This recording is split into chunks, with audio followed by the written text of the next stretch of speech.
একদিকে যখন ট্রাম্প পুতিনের রুদ্ধদ্বার বৈঠক নিয়ে তোলপাড় বিশ্ব, অন্যদিকে তখন যুক্তরাষ্ট্রের সাবেক পররাষ্ট্রমন্ত্রী হিলারি ক্লিন্টনের পোস্টে সরগরম সামাজিক মাধ্যম। শুক্রবার এক্সের এক পোস্টে তিনি লেখেন, ইউক্রেনে কোনো ভূখণ্ড ছাড়তে না দিয়ে যদি ট্রাম্প যুদ্ধের ইতি টানতে পারেন তবে তিনি নিজেই নোবেল শান্তি পুরস্কারের জন্য প্রেসিডেন্টকে মনোনীত করবেন। একই সঙ্গে পুতিনের উদ্দেশ্যে হিলারি বলেন, বৈঠকে ট্রাম্পের সামনে বসা ব্যক্তি যুক্তরাষ্ট্রের বন্ধু নন, বরং পশ্চিমা জোট ভাঙতে চাওয়া এক প্রতিপক্ষ।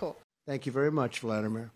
হিলারির মন্তব্যকে ঘিরে রাজনৈতিক মহলে আলোচনার ঝড় উঠলেও বিষয়টিকে খুব একটা পাত্তা দেননি ট্রাম্প। নোবেল শান্তি পুরস্কার নিয়ে খুব একটা আগ্রহী নন দাবি করে মার্কিন প্রেসিডেন্ট বলেন, প্রতিদ্বন্দ্বীর কাছ থেকে এমন প্রশংসা পেতে বেশ ভালো লেগেছে তার।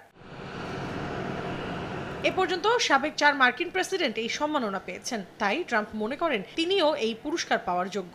সম্প্রতি গণমাধ্যমের খবরে প্রকাশ করা হয়, গত মাসে শুল্ক নিয়ে আলোচনার সময় নরওয়ের অর্থমন্ত্রী ও ন্যাটোর সাবেক মহাসচিব ইয়েন্স স্টলটেনবার্গের সঙ্গে ফোন আলাপে নোবেল শান্তি পুরস্কার চেয়েছেন ট্রাম্প, যদিও বিষয়টির সত্যতা নিশ্চিত হওয়া যায়নি। মৌসুমী সাথী, সময় সংবাদ।